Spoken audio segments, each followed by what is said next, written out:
everyone, and welcome to Crossroads Community Church. We are so glad you joined us online, and we would love to have you with us in person on Sunday mornings at 9 or 11 a.m. At Crossroads, we start where you are. Our mission is to see you connect with God through a relationship with Jesus. We pray that even through this video, that God will show you how much He loves you and that you will grow closer to Him. Did you know that we have a Crossroads Community Church app? It's now easier than ever to watch your favorite messages online. Know the latest on what is going on at Crossroads. Get connected to our groups and much more. Just search Crossroads Community Church Yorktown or text Crossroads VA space app to 77977. We are a generous church full of generous people. We believe generosity helps people and changes our community. If you would like to partner with us financially, then you can give online either on our website or using our app. Thank you again for checking us out today, and we hope you enjoy this message from our most recent service.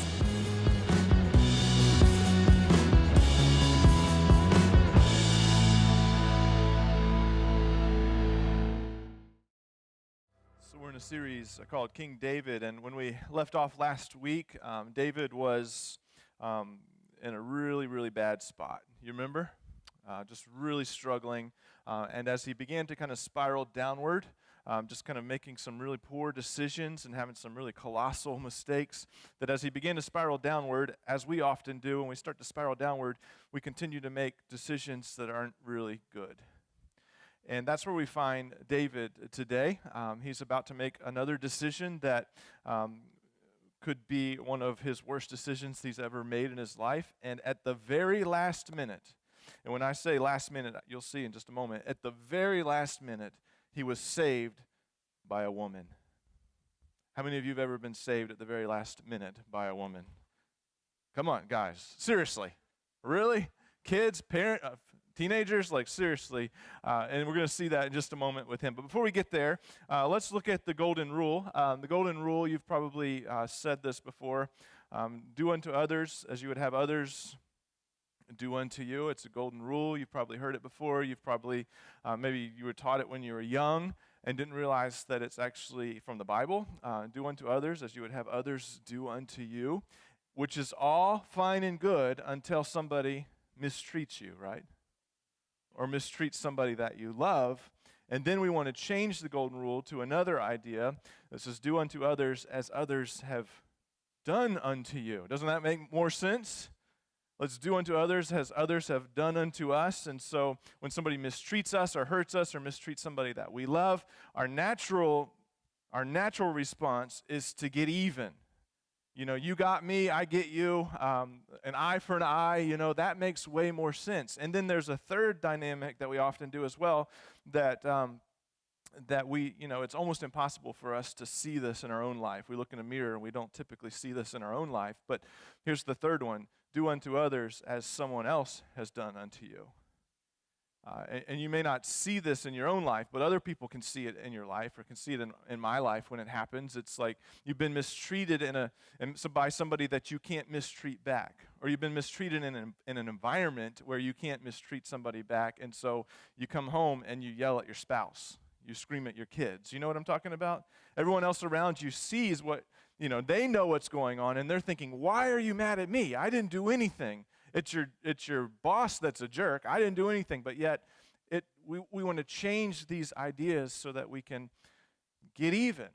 Now, there's a problem with getting even, okay? And you're smart, and you'll get this. I know it. There's a problem with getting even, and it's this. The problem with getting even is that it makes you even with somebody you don't even like. That's the problem with getting even. The problem with getting even is that it makes you even with someone that you don't even like. Why would you want to be even with someone that's not acting right? Why would you want to lower yourself when you already think you're ahead of that person? Why would you want to be like someone that you don't like, or act like someone that you don't like? And that's what it means to get even. And so that brings us to the third part of this series of King David. And I hope this will help you this morning. It's helped me tremendously as I've been working on this and studying it these verses. So it's going to be a lot of verses today. Paul told me a few weeks ago he preached a whole message on one verse, and I tend to load up the verses when I preach. So hopefully you guys can hang on. Can you follow along with me today? Okay, so let's catch up. This story takes place about 1,000 years BC or 3,000 years ago, something like that. There's so much detail in this story that we're going to really skim through it today, and I would encourage you to go home and to read it for yourself, word for word, and just let the Lord speak to you through it. And so what we find is, at the moment, and we've said this 3 weeks in a row, at the moment that that David killed Goliath, he became immediately a legend. He was the most famous guy in all of Israel, in the nation of Israel. He was the most feared person in all of Israel. And we learned last week that King Saul, who was the reigning king at the time, saw all the influence that David was having. People loved him, and that was something that King Saul became very jealous of. He saw all the influence that David was getting. He became very jealous, and he wanted to kill David because of it. And so he's chasing David, and this is going on for years. David is a fugitive. He's running from King Saul, hiding from King Saul, hiding from his men, and just trying to live off the land, trying to stay out of everybody's way, trying to do the right thing, and that's where the story begins. 1 Samuel chapter 25, verse 2. It says, a certain man in Maon who had property there in Carmel. I didn't know if I should call this Carmel or Caramel. I don't know which one is right, but we'll just call it Carmel. Was very wealthy, and he had 1,000 goats and 3,000 sheep, which he was shearing in Carmel. Hopefully that's Carmel, not Caramel. That would be really messy if you were shearing in Caramel. But so when we read this, we think, okay, well, what's the big deal here? All right, what's the big deal? Well, immediately people would look at this in ancient times and see, here's a man who has 1,000 goats, 3,000 sheep. He's got property. He's coming to the place where he's going to shear all of that. And it says here in the very beginning, he was very wealthy. So people in ancient times would recognize the wealth. You might not recognize the wealth because you're like, okay, I don't really want 1,000 goats and 3,000 sheep. But in this time, when they saw this, they would say, oh my gosh, this man is extremely wealthy. And his name was, we'll call him Nabal. I think the actual, the way to pronounce it right is Nabal, but I've always said Nabal my whole life, and it's going to mess me up all day, so let's just say Nabal, okay? The story continues, and his wife's name, way more easier to pronounce, was Abigail, and she was an intelligent and beautiful woman, but her husband, Nabal, was surly and mean in his dealings. In other words, he was, he's hard to get along with, he was a pain. Nobody liked to be around him. In fact, we learn in a few moments that his name actually means fool, and he lives up to that name in this story. He is a fool. Verse 3, while David was in the wilderness, he heard that Nabal was shearing sheep, so he sent 10 young men and said to them, go up to Nabal at Carmel and greet him in my name. Now, this is important because this was the season when you would begin to shear your sheep like this. It was almost like the annual financial statement. This is when you got to see how wealthy you really were. This was the time when, it was a festive time because you were selling. Those that were wealthy had their money, and they were very festive, and they would celebrate and throw huge parties. We'll see that in a minute. He throws a huge party. And one of the things that was customary during that time is that people who owned a lot of property and a lot of sheep and a lot of, livestock, shepherds would come in and help them. So shepherds would just kind of come in. They weren't even necessarily hired, but they would come in and they would just be in the land, and they would protect the sheep and protect the property. And then when it came time for the paycheck, the day that they sheared the sheep and the paycheck comes in, the shepherds would get like a thank you tip, because they realized that the wealthy person would realize that the shepherds, if it wasn't for the shepherds protecting the sheep and the property and the livestock, like they wouldn't have made as much money as they did. And so they would throw a thank you tip to the shepherds. Well, David and his men were not only protecting the land, but they were protecting the shepherds that were there too. And so they had this huge role of just kind of being on the outskirts of this property to make sure that nothing was stolen, that the sheep were taken care of.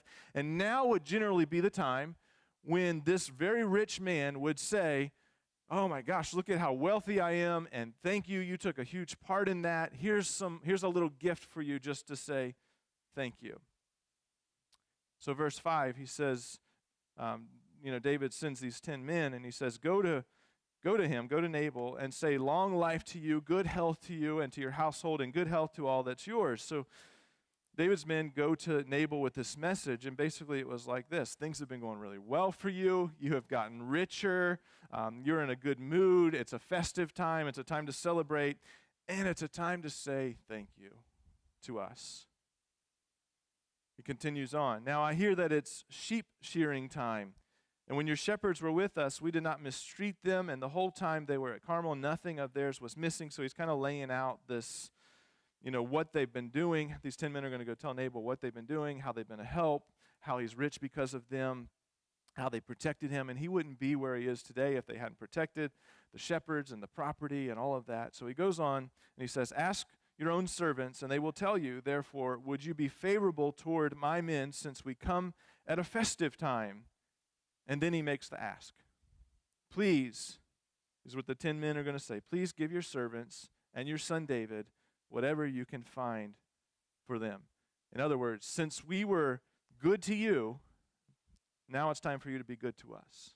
Since we were kind to you, now it's time for you to be kind to us. Since we didn't steal anything from you and we made sure that others didn't steal anything from you, now would you share your wealth with us?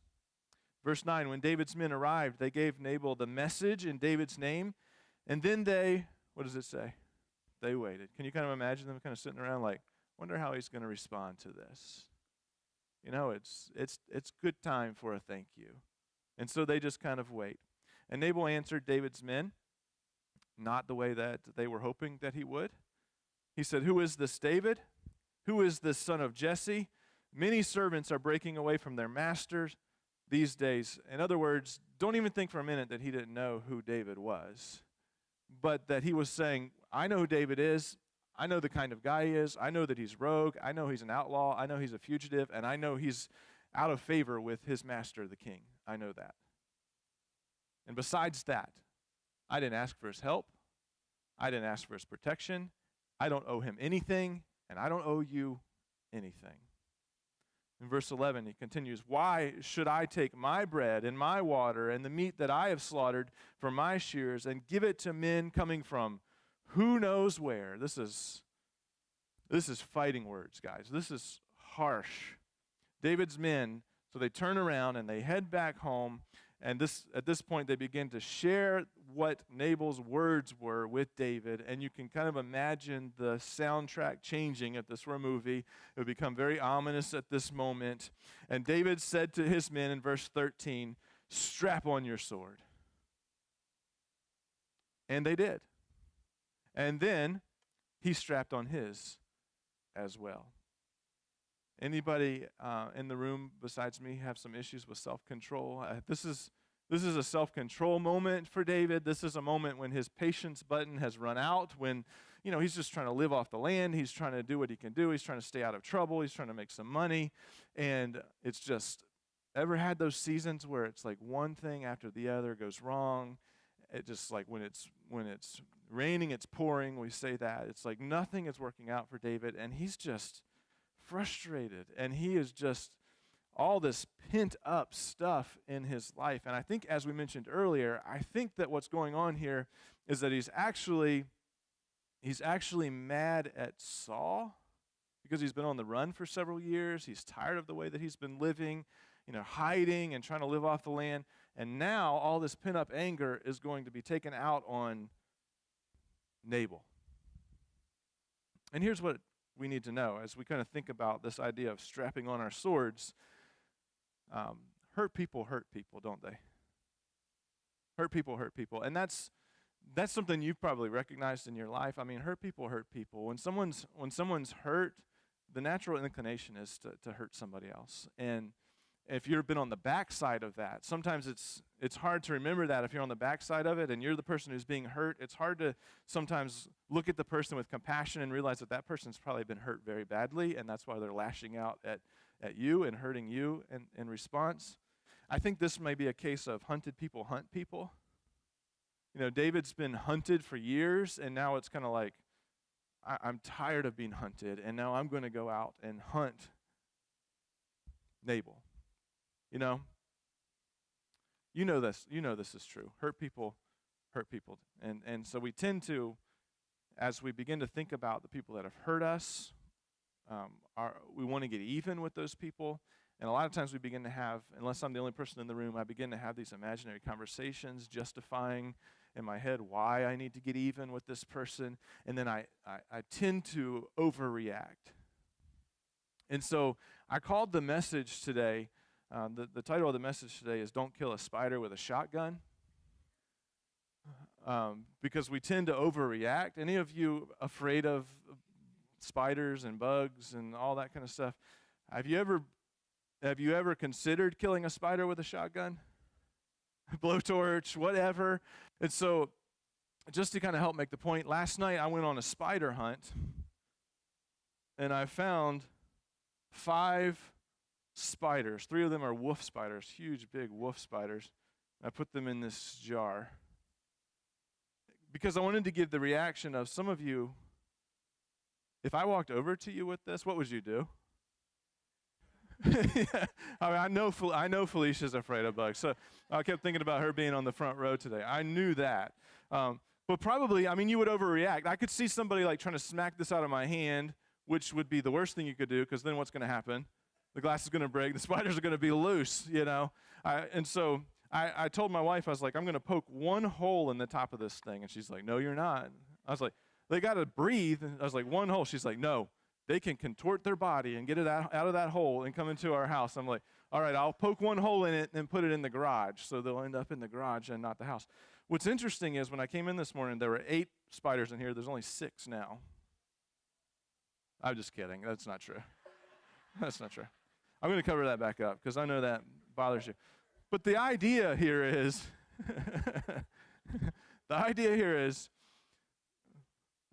it's just a spider, right? And I know that that's hard for some of you to wrap your mind around it because you really want to shoot the thing with a shotgun.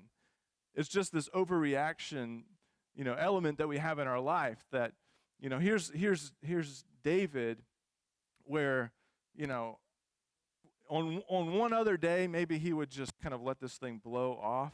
But today, like, it is complete overreaction. I'm going to go kill this man because he didn't give us a tip. I'm going to go kill his family because he didn't give us a tip. And so, look what happens here in verse 14. One of the servants, and this is one of the servants of Nabal, one of the servants of Nabal told Abigail, now remember, Abigail was Nabal's wife, that David sent messengers from the wilderness to give our master his greetings, and he hurled insults at them. So the servant's saying, I was there, I saw it. David's men came, they were super kind, they were super polite, and your husband, you know, when they, instead of giving them a thank you, he hurled insults at them and sent them back home. And I'm afraid for his life. Like he's going to lose his life. David's going to hear about this. He's going to come charging across the mountain and through the ravine, and he's going to come here and kill your husband. And the servant said to Abigail, now think it over and see what you can do, because disaster is hanging over our master and his whole household. He is such a wicked man that nobody can talk to him. And the text tells us in verse 18, I love these 3 words, Abigail acted quickly. Beautiful, intelligent woman acts quickly. So fascinating what she does. She takes 200 loaves of bread, 2 skins of wine, 5 dressed sheep, 5 measures of roasted grain, which would be like 60 pounds, 100 cakes of raisins, and 200 kegs of pressed figs, and loaded them on donkeys with servants. And then she told those servants, go ahead and I'll follow you. But she did not tell her husband Nabal. Smart, smart woman. She loads up all this stuff as a thank you, you know, and just to kind of ease this man who's coming to kill her husband and her household. And she knew the way to a man's heart, right? Food. I mean, it brings lots and lots of food. And then it continues on. The drama is so incredible. As she came riding on her donkey, Now, kind of imagine this picture, okay? She's in this, there's this ravine, and she can see David and his men, imagine kind of snaking across the ravine, coming towards her, towards the path where she's at. And she came riding her donkey into a mountain ravine, and that's where David's men were descending. They're coming to kill her husband, to make a horrible mistake, to deal with all this pent-up rage, to kill a spider with a shotgun, and they're on their way. And she was right in the path. And it says when Abigail, Nabal's wife, when Abigail saw David, she quickly got off her donkey, and she bowed down before David with her face to the ground, which is very strange. She's a very wealthy woman. David is an outlaw. He's a fugitive. He's rogue. He's dangerous right now to even associate with. He's dangerous. It's just a matter of time, really, before, and Abigail probably thinks this, it's just a matter of time now before the king finally catches him, and he just becomes a part of the history books. He's going to be gone. But what she does is she begins to treat him as if he's already the man that she wants him to become. Isn't that really cool? She begins to treat him as if he's the man that she hopes that he'll become. Now, ladies, take some notes on this because this works. I'm serious. It works. We can even know that you're doing this to us, and it works. Okay? Like you can tell us, hey, I'm getting ready to do that thing where I make you feel better about yourself than you really are, but I just want to see what's going to happen. And then your wife will say something to you like, you're so strong. I bet you can't take those trash cans out to the street with one arm. And you're like, I know what you're doing right now, but yes, I can. And you like grab those trash cans and take them out there because you got to prove yourself, you know. I mean, just it's not manipulating. It's just this incredible dynamic that she's picking up on, that she sees David's potential. She kind of looks past all the things that are going on in his life, and she points him to his future, which is so powerful. She begins to speak into his future and into the man that she hopes that he'll become. So she fell at his feet, it says, "Pardon your servant, my lord, and let me speak to you. Hear what your servant has to say." Now, she's not his servant. This is really more of a subservient kind of role, and certainly hear me. I'm not saying that there's a one-to-one correlation here, ladies. Don't go home and say, Pastor Aaron told us we have to kneel down to our husbands. I didn't say that. In this culture, something like this would make sense. In our culture, it would be kind of weird, but certainly there's parallels to our culture today. So it says in verse 24, "And hear what your servant has to say. Please, please pay no attention to my lord, that wicked man, my husband Nabal. He's just like his name, and his name means fool, and folly goes with him." So she's like, let's just pretend for a moment that he doesn't exist.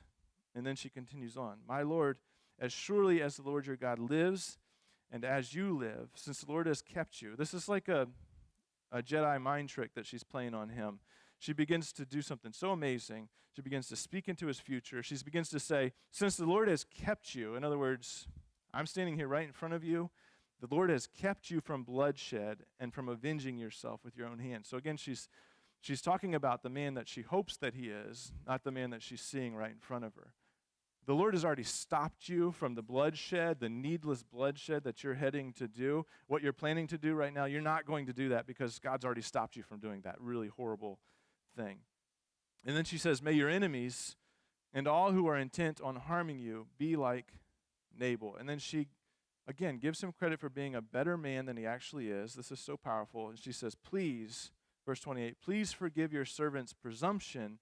The Lord your God will certainly make a lasting dynasty for my Lord." She speaks into his future because he says, you fight the Lord's battles. She begins to speak into the future of his life. I mean, this is money. Don't you love people who speak into your future? Don't you love people when there's time for correction, they say, listen to me, this is not you. This is not you. God has something so incredible and so big for you. I know you're not going down that path. I know you're not heading that direction because God has incredible plans for you. Don't you love people in your life that speak your future for you? And that's what Abigail is doing in this moment. She says, even though someone is pursuing you to take your life, verse 29, even though someone is pursuing you to take your life, the life of my Lord will be bound securely. Now, I'll explain this in a minute. This is incredible. The life of my Lord will be bound securely. The life of my Lord will be bound securely in the bundle of the living by the Lord your God. And you're like, what is what is she talking about here? This is so powerful. The language that she's using is like the language that they would use for a wallet or a purse. They would take something valuable, whether it be money or whatever it is, and you've probably seen it. They would wrap it tight in a cloth, and then they would bind it up with string, right? And they would put it in their side. It was protected. It was something that was protected, and just so powerful. She's saying the language that she's using here is that you are as protected as the money in a wallet in somebody's side or a coin in the bottom of a woman's purse. I mean, that's a big deal. Now, my wife's purse is full of all kinds of stuff, right? I mean, all kinds of stuff. And I'll say, hey, Heather, can I have a mint? And she's like, yeah, it's in my purse. And I'm like, I ain't never going to find that thing. I'll never find that mint. That mint is so protected in the bottom of that purse. I'll never find that thing. And she's saying, it's as if she's saying, you have been hidden in God's wallet. I mean, this is powerful words. And then she says the next thing. It's so brilliant. She says, but the lives of your enemies he will hurl away as from the pocket of a sling. Do you see where she's going with this? She's reminding him of that day in the valley of Elah, that slingshot that he had in his hand. She's saying, your enemies will be hurled away as from the pocket of a sling. And then she points him to a question that I would love for us all to consider, especially in these moments when we want to kill spiders with shotguns. What story do you want to tell when this is nothing but a story to tell? What story do you want to tell when this is nothing but a story to tell? Again, she speaks into his future. She says, when the Lord has fulfilled for my Lord every good thing he promised concerning him and has appointed him ruler over Israel. In other words, one day you're going to be the king. My Lord will not have on his conscience the staggering burden of needless bloodshed or having avenged himself. I mean, he's just starting to melt in the words that she's saying. She's saying, one day you're going to be the king, and this is going to be only a story to tell. And what story do you want to tell? You don't want to tell a story of needless bloodshed, David, do you? I mean, so powerful. And then David comes to his senses. The temperature begins to drop, and he says to Abigail, verse 32, praise be to the Lord, the God of Israel, who has sent you today to meet me. He says, I've been saved today by an intelligent, incredible, beautiful woman. And he accepts her gifts, and he goes back home. And what happens next is so incredible. Do you want to know what happens next? You sure? You want to know? You guys still with me? Verse 36, when Abigail went to Nabal, he was in the house holding a banquet. Remember, this was payday. He was holding a banquet like that of a king, and he was in high spirits, and he was very drunk. And so she gets back to, tell him everything that's been going on, and he was just completely wasted. And so she thinks, well, this probably isn't a good time to tell him that I just saved his life, that he was drunk in the house, and having this huge party, and David and his men were on the way, and they were going to storm through these doors and kill you, but he's not going to now. So she waited until daybreak when he was sober in the morning, and when Nabal was sober, his wife told him all these things, and his heart failed him, and he became like a stone. And about 10 days later, the Lord struck Nabal, and he died. And then verse 39 says, and then David sent word asking Abigail to become his wife. It's in the text. It's right there. I'm just reading this story. And Abigail quickly got on a donkey and, attended by her 5 female servants, went with David's messengers and became his wife, and they lived happily ever after. The end. Isn't that a great story? I made up the last part about it. They really did get married, but happily ever after, you got to remember that she was one of David's wives, and nobody lives happily ever after as one of somebody's wives. Can we just all agree with that? But anyway, let's look at the 3 characters real quick and the 3 responses, and then we're gonna close out. There's three characters, 3 different responses, only one hero in the story. Nabal, Nabal's idea was to return evil for good, right?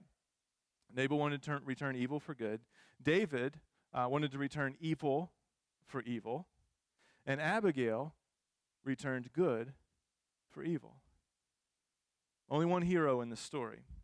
Nabal was deranged. Nobody wants to be like that. David is predictable. Eye for an eye. Get even with the person that's hurt you. Abigail was remarkable. I mean, remarkable. Her response is remarkable. Her judgment is remarkable. Her approach is remarkable. And the whole story, she's just completely remarkable. And she's so ahead of her time. I mean, she's so ahead of her time. It's as if she's acting like Jesus. Of course, all of the scripture points us to Jesus, but it's as if she's acting like Jesus. In fact, here's something really cool. Peter, the Apostle Peter, who saw Jesus unjustly arrested, unjustly crucified. Peter, who saw Jesus, who was innocent and sinless, just completely treated like trash, horribly, and saw Jesus' response to all of that. He writes these words to first century Christians who are being persecuted for their faith. He says in 1 Peter 3:9, "Do not repay evil with evil." Remember, he had seen Jesus. He had seen Jesus' response to all that he had gone through. It's like, but I'm hurt. I know. But don't repay evil for evil. But you don't understand what they did to me. Don't repay evil for evil. But they deserve it.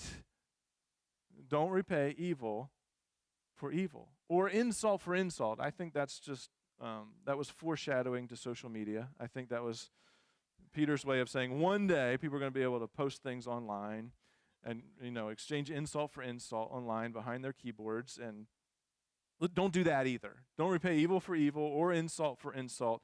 On the contrary, he says, repay evil with blessing or good. In other words, when we're mistreated, don't just play it neutral. Bless people. I mean, everybody wants to play it neutral. I'll just ignore them, That's not what they're saying. What the scripture's saying. That's not what we saw in Jesus, is it? Repaid good for evil. And he says, because to this we were called so that you may inherit a blessing. And then this really strange thing happens.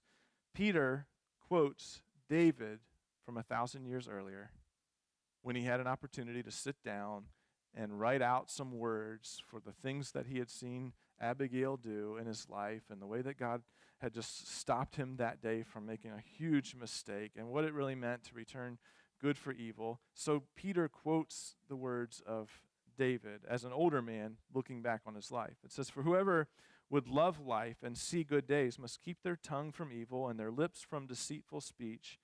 And they must turn from evil and they must do good. And they must seek peace and pursue it." Again, where does Peter get all of this from? Well, David, there, he reads the words of David, but also he saw Jesus. That's where he got it from. He saw Jesus. I mean, Matthew chapter 5, one of the most famous things that Jesus ever said, he says, "You've heard it said, love your neighbors and hate your enemy." That was the teaching of the day.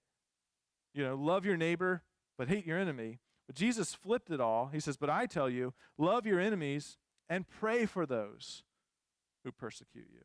You don't return evil with evil. That's predictable. That's what everybody does. That's the normal thing to do. But we don't want to be normal. You don't return evil for evil. We want to be remarkable. Abigail's response was so far ahead of her time, unbelievable, and very remarkable. So don't write a predictable story. Make it remarkable. Make it remarkable. Now, let me give you 3 questions. This is our Make It Practical time, just a time for you to take all of this and put it into your own life. And I'm going to give you 3 questions, and the first 2 are for everybody in the room, okay, whether you're a follower of Jesus or not, okay? This applies to everybody in the room. And the third question is specifically for those of you who say, "I follow Jesus," okay? The first question is this: do I really want to be even with someone I don't even like? You don't, do you? Of course not. Why would you want to get even with someone that you don't even like? Why do you want to behave badly because the other person behaved badly? Why do you want to lower yourself to that place? Wouldn't it be better instead of getting even to go ahead? Are you guys with me? Wouldn't it make more sense? Wouldn't it be better to not get even and to, kind of lower yourself to the standard of that person, but to actually go ahead? Well, that's what it talks about here. Refuse to get even.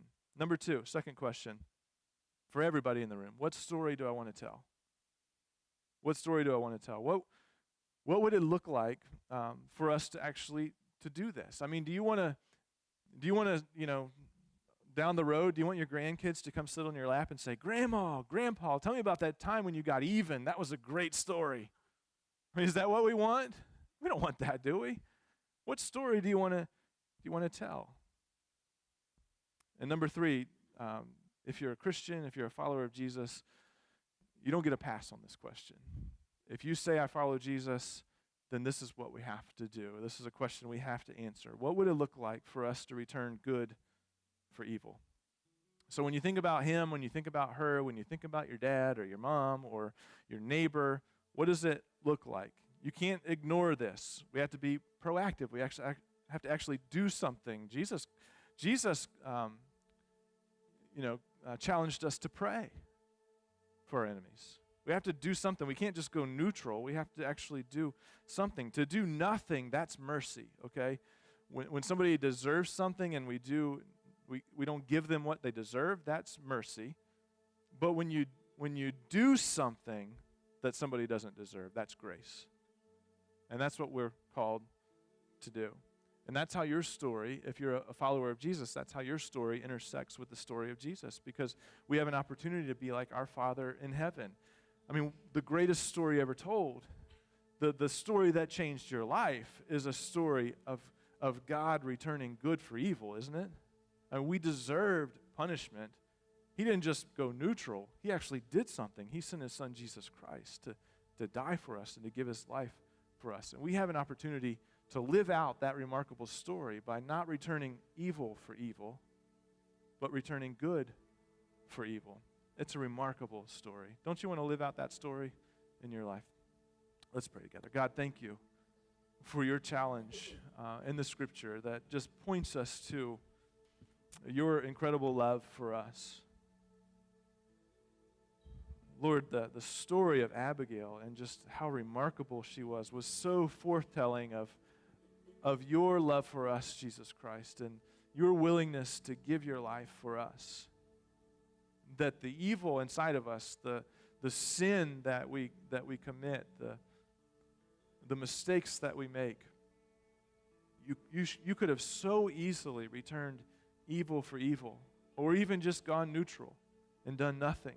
But yet you were proactive, and you stepped out in love, and you returned good for evil. So God, what an incredible story. And help us to live out that story and to think today, what story do we want to tell when this is just a story to tell? And what would it look like for us this week to actually return good for evil? And God, help us to live out this remarkable story in our own lives this week and in the weeks ahead. And it's in your powerful name that we pray. Amen.